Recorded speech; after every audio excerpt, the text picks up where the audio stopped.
So it's winter time, and one of the things that we do during the winter is we protect our plants. But sometimes our plants will take damage and look like this. Is this plant dead? Is it alive? But more importantly, what type of damage is this? Well, in today's episode, I'm going to be showing you exactly what frost damage looks like. And also, I'm going to be showing you something that nobody out there has ever shown you before. And that is, what does cold damage look like? So if your plant has already taken damage and you're wondering, is it frost or cold damage? Well, this is the video for you to watch. Also, towards the end of the video, I'm gonna be giving you a few tips of what I personally do to save my plants from dying if they have already taken damage. All right, check this out. So frost damage, for those of you new to the channel, what frost is just water in the air. As the temperature drops, well, that water goes from gas into liquid and falls to the ground like rain, getting everything wet on the ground.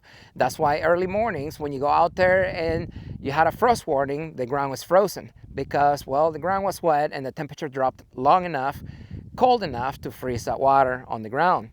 So that is exactly what frost is. So usually to prevent frost damage, you want to cover your plants. So that way, when that water goes from gas to liquid and falls to the ground, your plants are not going to get wet. This is the main reason why I covered my plants right here. But sometimes things don't work out like you think they will. And over here, as you can see, these are some red Malaysian guavas. And you can tell they look crispy. Why did they look crispy? Because they were covered just like that, but it was so windy that it blew my cover away. I don't even know where it went, but unfortunately my plants have taken frost damage. Now think of frost damage just like frostbite. When you're out there in the cold and you get ice on yourself against your skin, if it's not protected and it stays there long enough, well, guess what's going to happen to your skin? All the cells in that particular area are going to freeze, they're going to burst open, and that area is going to turn black, creating frostbite. That's what happens to humans. The same thing will happen to plants. Now, plants are different than people. Some plants are going to be more sensitive than others. As you can see, this plant over here, usually with frost damage, what you're going to see immediately, the leaves are going to curl up and they're going to get crispy, usually within 1 to 2 days. And that's exactly what happened to this plant right here. All the cells within the leaves bursted open because they froze, and anything that freezes will swell. So that's what kills the tissue, and that's what will kill the foliage on your plant. Now, depending on the plant, some plants are more sensitive than others. Like these Java plums right here, or Jamung, as you can see, they all have taken frost damage too. So is your plant dead or alive? Well, one of the things that you can actually do is, well, wait a few days, and then you can actually check your plant. The leaves are definitely going to die, but in some plants, they will come back in the spring. Other plants are so sensitive that if they take damage, any type of frost damage, they will die completely. But one thing to keep in mind is, how long was your plant frozen? Was it just like less than an hour, or was it the entire night, the entire day? That will tell you how much damage your plant will take. Now, these plants right here were covered. They had overhead protection. But frost will also come in sideways, especially if it's windy, because the water will follow the wind. And that's how these plants over here, you can tell they took frost damage.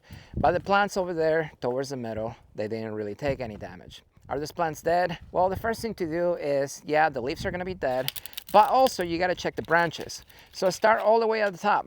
And most likely the smallest branches are going to be dry, because, well, those are going to be the easiest and the fastest to actually freeze. Remember, anything small will freeze faster, anything big will take longer to freeze.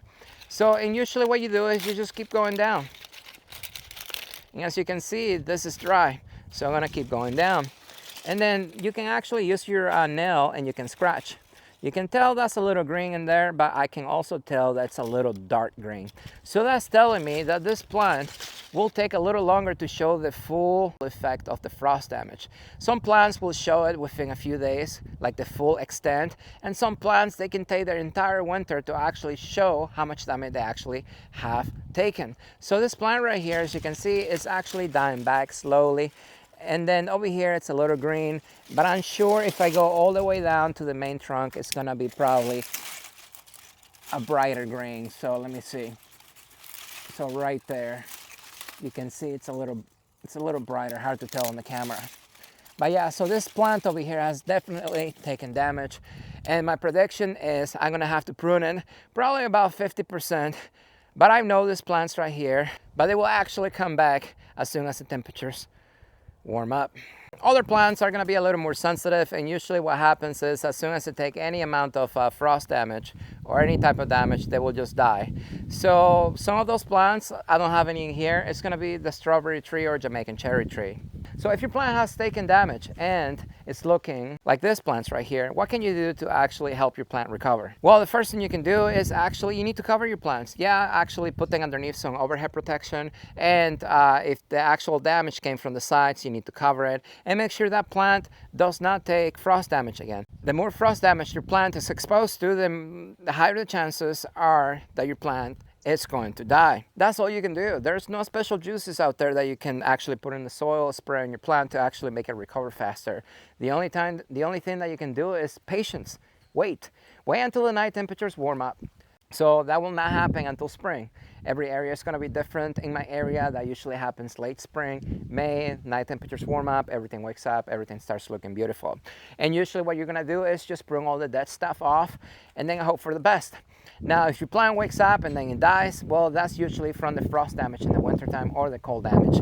So there's really not much else you can do besides wait. Patience. Another thing to remember is don't prune your plants during the wintertime. Yeah, my plants look crispy, they don't look the best. So I'm not selling these plants right now. So these plants are going to take at least 6 months before they look nice again. But remember, even if the upper canopy is dead, it's still providing protection to the lower part of the tree. Frost protection, that is, not cold protection. So don't prune anything right now. Wait until the night temperatures warm up and you actually see growth coming out of your plants, and then you can go ahead and start pruning them. So this is my fruit punch mango in the front yard. As you can see, it has taken some cold damage. Even though the structure was put up, everything was good to go, it got cold for a couple of nights and it took cold damage. So how can you tell it's cold damage compared to frost damage? Well, let me show you real quick. So you can see a lot of the leaves on the bottom, they're burned, they're dried out, and a lot of the ones on the top, they're fine.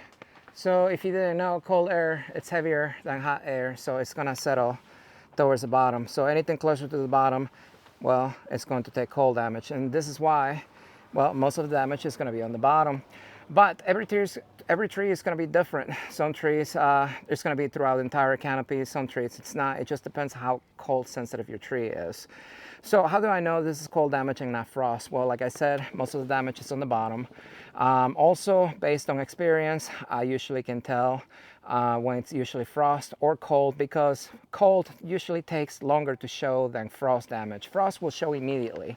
Your leaves are going to get all crispy brown, just like that one right there overnight. But cold damage is actually going to take a little longer. So the leaves may actually curl, or they may droop a little bit right after they take cold damage, but they are still going to be green. And it may take a few days, it may even take a few weeks to actually dry out, just like that one over there. That did not happen overnight. That actually probably took a few days to show. Another thing with mango trees, I've noticed a lot of the trees will turn orange, like super orange. And it's gonna be through the veins in the middle. And that's usually true for mango trees specifically. This mango tree has been in the ground for a few years. And it was inside the structure, but I was not here to actually turn on the heater. So the heater was not on when that night got down into the high teens briefly, but that was enough to damage some of the parts of the tree. But the tree overall looks okay, thankfully. Actually, all the way up there, it's hard to see, but the very top canopy that was touching the plastic also took damage. But that's actually cold damage transferred through the plastic that was touching it. A lot of my flowers are good to go right now, thankfully. Most of the tree is okay. So let's say your tree took damage. So what can you do to actually have your tree recover a little faster? Well, first things first, you need to put up a structure, just like this one right here, if you don't have one immediately. Now the damage has already been done, and every tree is going to be different. Now, if you do have a structure like this one and your tree suffered damage, that means the structure is not enough and you actually need a heat source. If you want to learn more about heat sources, I got another video where I talked about it. in more details. Now, the next thing is, how long is the tree going to take to wake up and recover? Well, that depends on how much damage the tree actually took. So this tree right here, I'm not worried about it. That will recover within a few months. As soon as the night temperatures warm up, it will come back just fine. But if your tree actually took more damage, let's say 25 to 50%, then I can tell you most tropical trees usually take at least 1 season to recover, if not 2. That means 1 to 2 years. So, and some trees are super sensitive, where if they even take a little bit of damage, they will completely die. So every tree is different. Just to give you a heads up, that's what happens. So if you want to grow tropical trees in non-tropical areas, you're going to have to deal with this. So there you have it. Now you understand the differences between frost damage and cold damage, and what to do if your plant has taken damage during the winter time to help it recover, or at least give it the best chances for recovery. If you liked the video, don't forget to like it. If you haven't subscribed, what are you waiting for? And as always, I will see you next time.